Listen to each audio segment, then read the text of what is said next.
सत्संगत जी, प्यार से कहना धन नकार जी।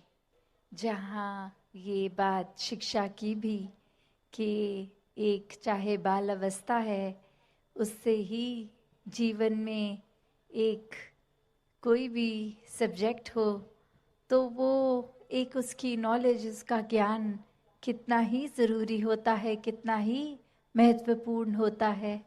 पर साथ ही जो एक बालक बालिका के जीवन में ग्रोथ की बात होती है, वहाँ पे एक अच्छी तहजीब के साथ साथ ये एक अंदर से स्पिरिचुअलिटी की भी बात की जाती है। ये चाहे फिर ये मानवता का संदेश उस रूप में एक गुणों को अपनाने वाली बात, तो चाहे बेशक छोटी उम्र से ये पढ़ाई सिखाई जाए, पर ये जीवन में हम हमेशा इसको कोई ऊपरी पढ़ाई की तरह ना लें, कोई सिखाई गई चीज़ की तरह ना लें। क्योंकि जिस समय ये परमात्मा, ये निराकार ब्रह्म ज्ञान से जीवन में उतर गया, वहीं एक हमारे अंदर से भाव बेहतर मनुष्य बनने की, और इसकी कोई उम्र भी नहीं। स्कूल तो फिर भी 12वीं कक्षा तक हो सकता है, पर ये जीवन कैसे एक हर समय की शिक्षा है, कण कण से शिक्षा लेना है हर एक को, कि कैसे एक ये भाव भी।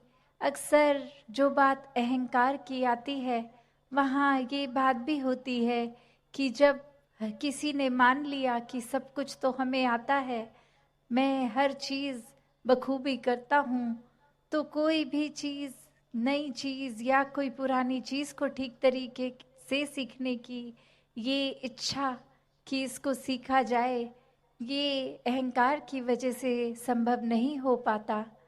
तो कैसे अपने जीवन में, जहाँ हर कोई ताउम्र छात्र रूप भी बना रहे, एक वो सीखना तो है, पर क्या सीखना है उस पे गौर करें। क्योंकि पूरा दिन अगर हम देखें तो ये आँखें भी, ये कान भी, ये ज़बान भी, ये बुद्धि से भी हर तरह के ये जो हमें इनपुट्स मिल रहे हैं, तो क्या हर एक चीज़ सीख लेना समझदारी है? एक भलाई उसमें है क्या? नहीं। एक फ़िल्टर की जो बात होती है कि क्या चीज़ देखकर भी अनदेखी करनी है, क्या चीज़ों को अपनाना है, किसको छोड़ना है, वो चेतनता की बात है। और ये चेतनता ब्रह्म ज्ञान से जहाँ एक आत्महत्या के जीवन में, एक ये स्पिरिचुअल लाइफ में, तो हर समय ये बहुत ही अच्छा माध्यम, ये टूल। पर एक और बात भी देखी जाए कि अगर हम कोई दुनियावी, कोई मटीरियलिस्टिक अपनी रिस्पॉन्सिबिलिटी, कोई काम काज भी कर रहे हैं, कुछ भी कर रहे हैं, तो उसमें भी चेतनता होनी बहुत ज़रूरी होती है। चाहे वो अक्सर छोटा सा एग्जाम्पल ड्राइविंग का भी, कि सड़क पे होते हैं तो अक्सर वही पंक्ति बार बार नज़रों के आगे आती है कि सावधानी हटी दुर्घटना घटी।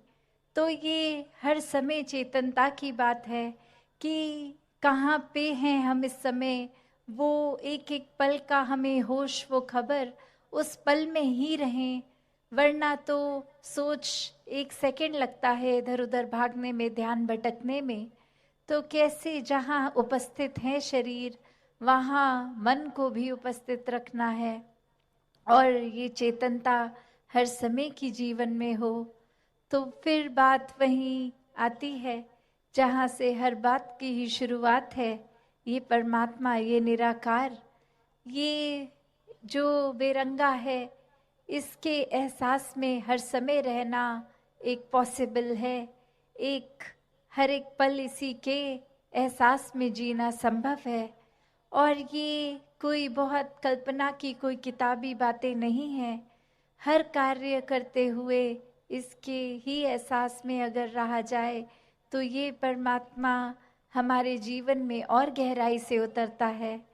कैसे फिर जहाँ बात अभी जिक्र भी अहंकार का हुआ, कि कैसे फिर मन हमारा अक्सर इतना ज़्यादा, किसी ने थोड़ी तारीफ क्या कर दी, वो ही बात में इतना अपने आप को श्रेष्ठ मानते हुए एक ऐसी विचारधारा के अंतर्गत रोज जीना उठना खाना बैठना शुरू कि अब हमसे श्रेष्ठ तो कोई नहीं। हर एक जीवन में हमने सोसाइटी में कुछ मान सम्मान पा भी लिया, तो वो मान सम्मान एक किसी तरह की अपनी ही अहंकार का कारण बने नहीं। जहाँ जिस रूप में भी हम जीवन में प्लेस्ड हैं, वो हमारे लिए अहंकार का कारण नहीं, विनम्रता का कारण होना चाहिए। कि अगर कोई जिम्मेवारी किसी रूप में है, चाहे वो घर के ही छोटे यूनिट में जिस तरह का भी, या समाज में या कोई भी, तो वो एक हमें अपॉर्चुनिटी मिल रही है, मौका मिल रहा है और सेवा करने का, अंदर से अपने पात्र को और खाली करने का। क्योंकि फिर वही बात जहाँ एक फाइन लाइन होती है, एक बहुत ही संकीर्ण सी एक रेखा, जो एक हमारे मनोबल की बात और एक अहंकार की बात, कि कैसे एक हम अपनी सेल्फ रिस्पेक्ट और ईगो के बीच में जो एक लाइन है, कि अक्सर हम ये बात तो हर किसी को सिखाया जाता है कि एक दूसरे का मनोबल बढ़ाओ, वो मोटिवेशन बढ़ाओ, पर कहाँ वो मोटिवेशन को अब हमारे ही मन में हमने उस तरह लेना है कि वो एक जिस काम के लिए है वो अपना काम उस तरह करे, वो अहंकार की तरफ ना जाए। अक्सर सूक्ष्म अहंकार की भी बात होती है कि हमें पता तक नहीं चलता कि कब एक एक छोटी सी जगह से ही हमारे अंदर अहंकार धीरे धीरे घुस रहा है। चाहे वो कोई बड़ा एपिसोड, कोई बड़ी घटना ना हो, एक छोटी सी ही चीज़ कि किसी का कुछ अपने आप से तुलना करके हमने देखा कि उससे ज़्यादा अच्छे हो गए हम किसी बात में, और वहीं किसी के ना जताने पर भी खुद ही इस बात को मन में अहंकार के रूप में लेते जाते हैं। तो फिर ये अहंकार तो अपना घर बनाएगा ही मन में, और साथ ही ये परमात्मा उतना मन से जाएगा भी। तो हमें किसको टिकाना है, किसको नहीं, ये शरीर की भी जब बात हो रही है, तो हाँ, ये आत्मा जो है वो ज़्यादा इस शरीर से महत्वपूर्ण उस रूप में तो है, पर ये परमात्मा ने शरीर भी इसलिए दिया है कि हम इसकी देखभाल करते करते सारे अपने रिस्पॉन्सिबिलिटीज़ भी निभाएं। जैसे एक मटका या कोई भी बर्तन ले लें, एक बाहर की सुंदरता से ज़्यादा वो मजबूती इम्पॉर्टेंट होती है कि अंदर उस पात्र में क्या है, वो पानी है या जो भी है, क्या टिकेगा। एक थोड़ा सा भी सुराख हो जाए तो वो पानी तो पात्र में टिकेगा नहीं, बह जाएगा। तो उसी तरह ये तन मन धन के साधन ये निराकार ने तो दिए हैं हमें, पर अब हमें इन साधनों को क्या करना है, सदुपयोग तो करना ही है। पर एक वो जो बात कि कैसे उसका सही इस्तेमाल करते हुए उसकी यूटिलिटी उस तरह से निकाली जाए।